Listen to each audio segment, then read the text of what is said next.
Hello, welcome back to understand with excellence. आज का जो वीडियो है वो GS1 के सिलेबस के जो कीवर्ड हैं उस पे बात होगी। उसका रिसोर्स क्या रहेगा और कैसे तैयारी करनी है उसके बारे में मैं बताऊंगा। क्योंकि जब जो ये रिसोर्स मैं बताऊंगा आपको, यही रिसोर्स मैंने अपने मेंस के टाइम में फ़ॉलो किया था। जो मैंने लास्ट मेंस क्वालिफाई किया था उस मेंस में भी मैंने यही रिसोर्स फॉलो किए थे और मुझे काफ़ी हेल्प हुई थी और ये तरीका मुझे अच्छा लगा था, तो वही तरीका मैं आप लोगों के साथ शेयर कर रहा हूँ। तो आई होप आपको इस वीडियो से हेल्प मिलेगी। और दूसरी चीज़, जो कुछ भी मैं बताता हूँ रिसोर्सेज आपको, वो सारे रिसोर्स लगभग 90 to 95% हिंदी और इंग्लिश दोनों मीडियम में अवेलेबल है।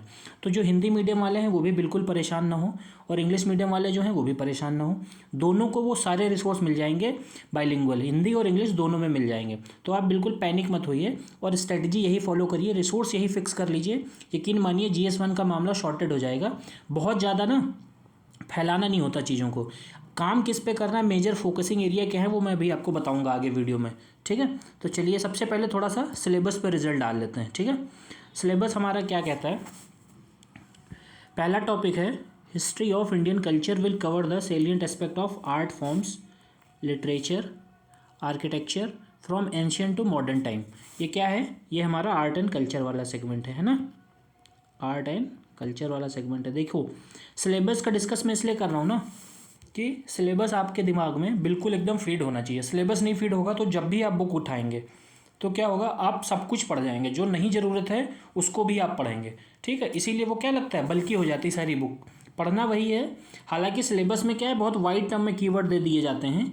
तो इससे आपको जैसे GS1 का हो गया, GS2 हो गया, तो GS1 में जैसे सोसाइटी का जो पोर्शन है उसके कीवर्ड अगर आप ध्यान रखेंगे तो आपको काफ़ी हेल्प मिलेगी जब आप बुक पढ़ेंगे, कोई भी बुक पढ़ेंगे या कोई मैगजीन पढ़ेंगे। तो पहला टॉपिक क्या है, आर्ट एंड कल्चर से रिलेटेड हो गया हमारा। दूसरा क्या है, मॉडर्न इंडियन हिस्ट्री, मतलब मॉडर्न हिस्ट्री से है 1757 टू 1947। क्या करता है इसमें, significant events, personalities and issues. ठीक है, दूसरा हो गया मॉडर्न। ठीक, सिग्निफिकेंट इवेंट हो गए, पर्सनालिटी हो गए, इश्यूज हो गए। फिर आता है freedom struggle, its various stages and important contributions from different parts of the country. ठीक है, फिर क्या है आपका, पोस्ट इंडिपेंडेंस हो गया। ठीक, आज़ादी के बाद का भारत। फिर उसके बाद क्या है, ये वाला जो फिफ्थ पॉइंट है ये पूरा वर्ल्ड हिस्ट्री का है। ठीक है, French revolution, industrial revolution, world war, redraw of national boundary. Redrawal of national boundary में क्या था, यूनिफिकेशन ऑफ जर्मनी, है ना, यूनिफिकेशन ऑफ इटली, ये सब था रिड्रॉल ऑफ नेशनल बाउंड्री। फिर सोशलिज्म, नाजिज्म, फासिज्म। ठीक, उसके बाद क्या आता है, अब आएगा सोसाइटी वाला पोर्शन। सोसाइटी वाले पोर्शन में क्या है, 6th 7th 8th, ये जो पोर्शन है पूरा, ये क्या है, ये वाला, ये पोर्शन पूरा इंडियन सोसाइटी का पार्ट है। ठीक, इनके रिसोर्स क्या रहेंगे अभी मैं बताऊंगा। अब इसमें क्या है, role of women in society में, women's organization, population, associated issues, poverty, development issues. अब मैं आपको भी बताता हूँ कि मैं सिलेबस क्यों पढ़ रहा हूँ, पढ़ तो आप लोग भी सकते हैं, अभी बता रहा हूँ क्यों पढ़ रहा हूँ। ये भी देखो, social empowerment, communalism, regionalism, secularism. ठीक है, तो ये सोसाइटी का सेगमेंट हो गया पूरा। अब इसके बाद आता है हमारा geography, distribution of major natural resource of world, water, soil, forest, reference to south and south east Asia with special reference to India. ये रिसोर्स वाला चैप्टर है ज्योग्राफी का, ह्यूमन ज्योग्राफी में ये कवर हो जाता है। ठीक है, और क्या स्पेशल रेफरेंस इंडिया को देते हुए तैयार करना है। ठीक है, वर्ल्ड का भी करना है बट स्पेशल रेफरेंस किसको देना है, इंडिया को देना है। फिर है factor responsible for the location of industries, ये भी आपको NCERT में मिल जाएगा। फिर आते हैं, आगे बढ़ते हैं। अब आते हैं, ये है हमारा फिजिकल ज्योग्राफी। ठीक है, फिजिकल ज्योग्राफी में क्या है, earthquake, tsunami, volcanic activity, cyclone, oceanic current, winds and glacier, oceanic resource, India and their potential. ठीक, ये ह्यूमन ज्योग्राफी में आ गया हमारा। Frontiers and boundaries with reference to Indian subcontinent, population and settlement, types of pattern, urbanization, smart cities and smart villages. ठीक, तो ऊपर वाला जो नेचुरल रिसोर्स वाला चैप्टर था और ये दोनों ह्यूमन ज्योग्राफी से कवर हो जाएंगे।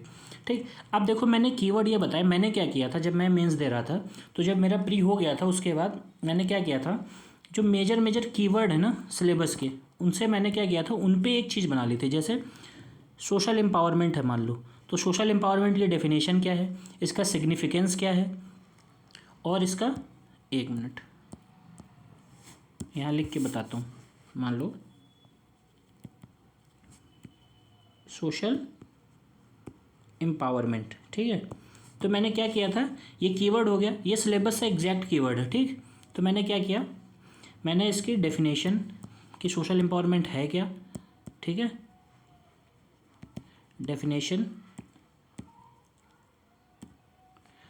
डेफिनेशन के बाद इसका इम्पैक्ट, फिर इम्पैक्ट के बाद क्या, सिग्निफिकेंस, ठीक। ऐसे करके ना मैं हर कीवर्ड का मैंने एक चार्ट बना लिया था, ठीक। डेफिनेशन, इम्पैक्ट, सिग्निफिकेंस, ठीक। अगर कुछ मान लो उसका नेगेटिव इम्पैक्ट है तो नेगेटिव इम्पैक्ट, पॉजिटिव इम्पैक्ट है तो पॉजिटिव इम्पैक्ट, सिग्निफिकेंस क्या है तो लिखना है, नहीं है तो नहीं लिखना है, ठीक। तो ये क्या है, ये वो कीवर्ड है, इनका आपके पास चार्ट होना चाहिए, हर हाल में होना चाहिए। कम्युनलिज्म, इसकी डेफिनेशन आपको पता होता क्या है, बिल्कुल क्लियर होना चाहिए। रीजनलिज्म क्या है, इसका इम्पैक्ट क्या पड़ता है सोसाइटी पे। सेकुलरिज्म क्या है, ठीक है। तो अब जैसे मीनिंग ऑफ लिबरलाइजेशन है, प्राइवेटाइजेशन है, ग्लोबलाइजेशन है, तो ये क्या है, इसकी डेफिनेशन पता हो, इसका सिग्निफिकेंस पता हो, इसका इम्पैक्ट क्या पड़ा है, कि जैसे मान लो how globalization enabled the employment sector, ठीक है। अब कैसे पता होगा, जब आपका इसको सिग्निफिकेंस पता होगा तभी तो आप इसका आंसर कर पाएंगे।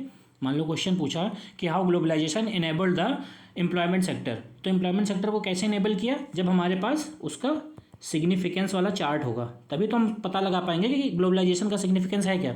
तो ये ऐसे सारे कीवर्ड के चार्ट बना लेने हैं आपको। अर्थक्वेक, सुनामी, इन सब की एटलीस्ट आपके पास ना डेफिनेशन होनी चाहिए, इंट्रो में काम आएगी आपके, ठीक है। ये तो होगी डायरेक्ट वाली बात।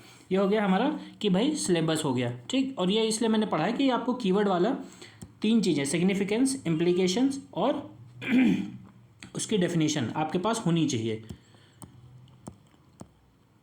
अभी मैं पेपर भी बताऊंगा आपको कि पेपर में क्वेश्चन कैसे आए हैं, पेपर भी सॉल्व कराऊंगा। पहले अब आते हैं रिसोर्स पे, आते हैं सबसे पहले, ठीक है। चलिए रिसोर्स की बात करें, जो जो मैंने किया था मैं वही बता रहा हूँ, और यकीन मानिए इससे हेल्प हुई थी। आर्ट एंड कल्चर था पहला टॉपिक, या तो आप किसी कोचिंग के नोट्स पढ़ लीजिए, या नितिन सिंघानिया पढ़ लीजिए, या क्लास 11th की NCERT फाइन आर्ट्स, इन तीनों में से सिर्फ एक रिसोर्स ही करना है आपको, ठीक है। एक रिसोर्स करना है, दूसरा नहीं करना है। आर्ट एंड कल्चर का काम शॉर्टेड, किसी कोचिंग के नोट्स आपको अच्छा लगे तो कर लीजिए, नितिन सिंघानिया भी कर सकते हैं, और क्लास 11th की NCERT फाइन आर्ट्स करके बुक आती है वो कर लीजिए, बस। इससे ज़्यादा आर्ट एंड कल्चर करने की ज़रूरत नहीं है। और मोस्ट इंपॉर्टेंट चीज़, एनालाइज करिए PYQ के साथ। जब आप पढ़िए तो PYQ जरूर देखिए। जब तक आप PYQ नहीं करेंगे, यकीन मानिए आप पढ़ते रहेंगे, आप क्वेश्चन लिख नहीं पाएंगे। क्वेश्चन को देखते हुए चलिए। मान लीजिए आपने आर्ट एंड कल्चर खत्म किया, खत्म करते करते पढ़ते पढ़ते ही PYQ उठाइए, ठीक। कि PYQ में पूछा है तो उसको आंसर मैं कैसे करूँगा, इंट्रो कैसे बनाऊँगा, मेन बॉडी कैसे लिखूँगा, ठीक। फिर आते हैं मॉडर्न हिस्ट्री। मॉडर्न हिस्ट्री की बात करें तो स्पेक्ट्रम ऑलरेडी आप प्रीलिम्स के लिए पढ़ेंगे ही पढ़ेंगे। उसके बाद जो मोस्ट इंपॉर्टेंट काम है, स्पेक्ट्रम के एंड में समरी वाला सेक्शन होता है ना। उस समरी को या तो आप बुक से ही याद करिए या उसके नोट्स बना लीजिए, वो तो ज़रूर कर लीजिए। वो मतलब यकीन मानिए वो मॉडर्न हिस्ट्री के लिए बहुत हेल्पफुल होगी। जितनी भी समरी लिखी है चैप्टर के एंड में, वो सारी समरी के नोट्स बना लीजिए या बुक में ही अंडरलाइन करके बुक से ही याद कर लीजिए, ठीक है। फिर और क्या क्या आपको करना है, जो मेजर इवेंट्स हुए हैं, मेजर इवेंट्स हुए तो उनके क्या कॉजेज़ हुए। मान लो 1857 रिवॉल्ट हुआ था, ठीक, तो उसके क्या कॉजेज़ हुए थे। या मान लो मुग़ल एम्पायर,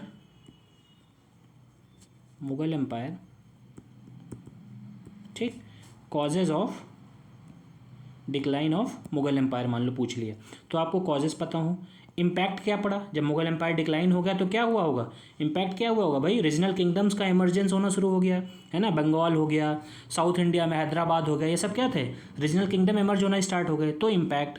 तो ये उस बुक में है, उस बुक से ही आपको पढ़ना है, ठीक। तो स्पेक्ट्रम के लिए क्या करना है, प्रीलिम्स के लिए आप करेंगे ही करेंगे, नोट्स बनाने हैं आपको समरी के जो चैप्टर के एंड में है, ठीक है, या बुक से ही पढ़ लो। मेजर इवेंट्स पढ़ने, कॉजेस पढ़ने, इम्पैक्ट पढ़ने, और दूसरी चीज़ क्या करनी है आपको, जो फेमस पर्सनालिटी दी हुई है, ठीक है, उनका कंट्रीब्यूशन पढ़ना है। स्पेक्ट्रम अल्टीमेट आपको ऐसे ही करनी है ढंग से। फिर अब आते हैं पोस्ट वर्ड हिस्ट्री पे, पहले आते हैं वर्ड हिस्ट्री के लिए विजन आईएएस का मटेरियल है, यकीन मानिए इससे अच्छा मटेरियल है ही नहीं।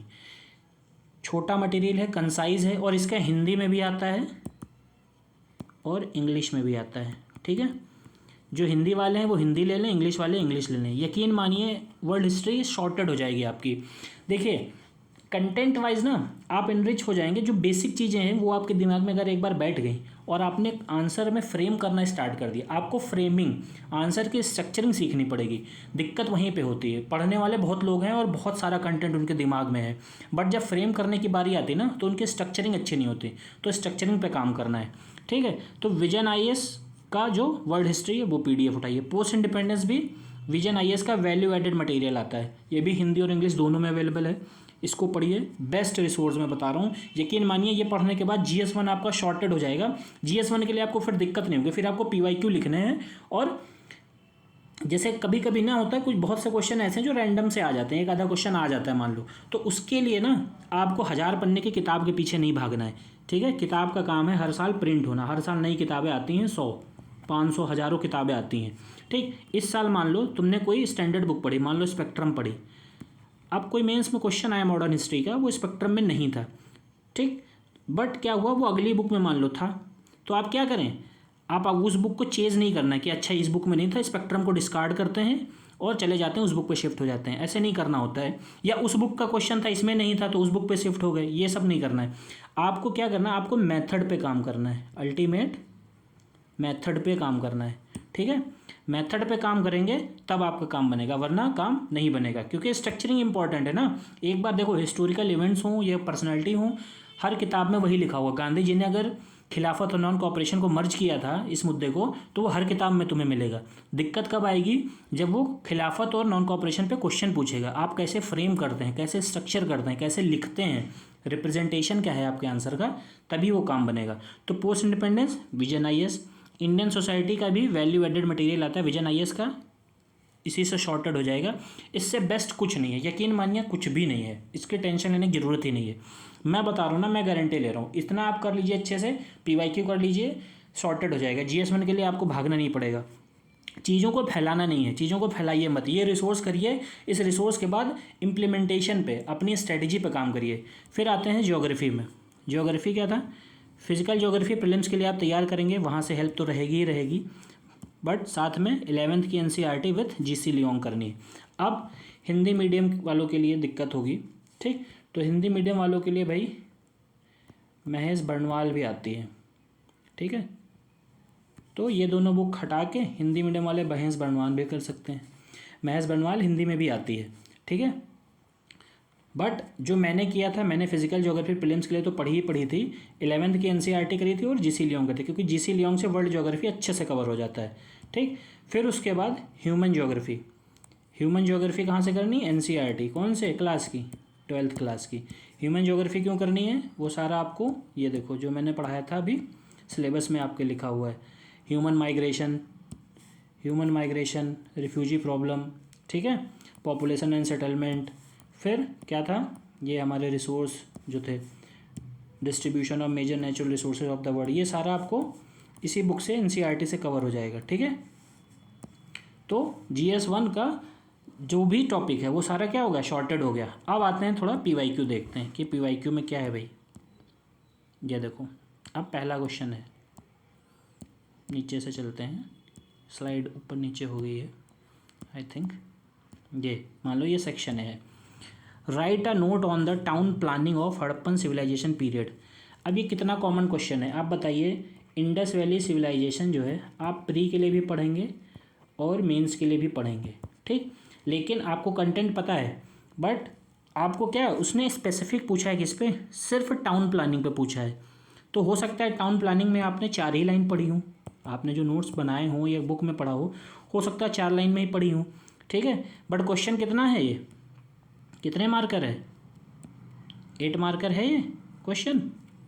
तो आपको लिखना कैसे होगा, आपको वो स्ट्रक्चरिंग सीखनी है। टाउन प्लानिंग, क्योंकि ये स्पेसिफिक बोला, right a note on the, भाई 90 डिग्री पे जो है सारी रोड कट होती थी, ठीक है, प्रॉपर ड्रेनेज सिस्टम था, ये सब लिख दोगे। बट उसके बाद कहाँ से लाओगे कंटेंट? तो इस पर मैं काम करने के लिए बात कर रहा हूँ। आप पढ़िए, उसके बाद आप दिमाग को हर तरह से ओपन रखिए। जब आप करें PYQ को ब्रेन स्टॉर्म करें तो अच्छे से बूस्टिंग करें दिमाग की, जिससे आपको आइडिया रहे, क्योंकि स्पेसिफिक जब पूछेगा ना तो कंटेंट नहीं मिलता है। टाउन प्लानिंग पे 4-5 लाइन 6 लाइन लिखने के बाद खत्म हो जाता है। फिर क्या कह रहा है? Evaluate the views of Gandhi on the वर्ण सिस्टम। वर्ण सिस्टम पे गांधी जी के क्या विचार थे, ठीक। अब ये आंसर तुमको लिखना है। अब ये सिलेबस में कहाँ है? सिलेबस में ये देखो, ये रहा।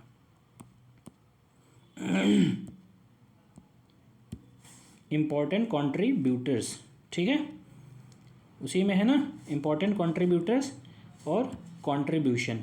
तो गांधी जी किस में आएंगे? इसी वाले सिलेबस के कीवर्ड में आएंगे, ठीक। तो अब आप जैसे मान लो मैंने क्या बताया था स्टार्टिंग में, अगर आप कीवर्ड वाला चार्ट बना लिए होंगे तो आप मेजर जो फेमस पर्सनालिटी हैं, फ्रीडम स्ट्रगल वाले जो फ्रीडम फाइटर थे, तो आपको क्या होगा, आंसर करने में बहुत आसानी होगी, ठीक है। फिर ऐसे ही और क्वेश्चन देख लेते हैं थोड़े से।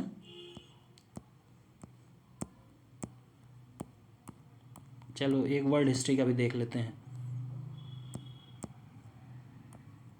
ये देखो,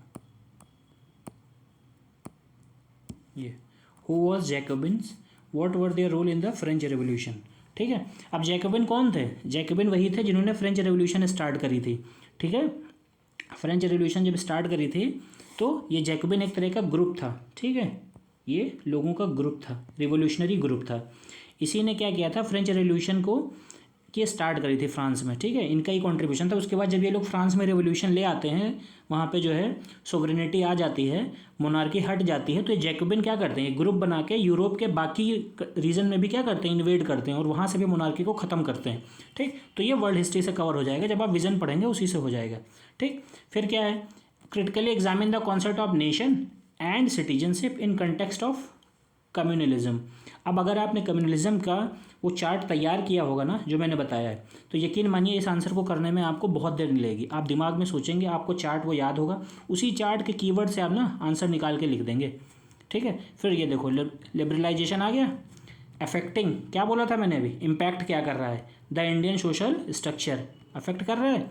मैंने क्या बोला था, 3 चीज़ें बोली थी, इम्प्लीकेशन, सिग्निफिकेंस और डेफिनेशन, 3 चीज़ें आपको याद रखनी, ठीक। तो हो गया आधा पार्ट की नहीं आंसर आपका।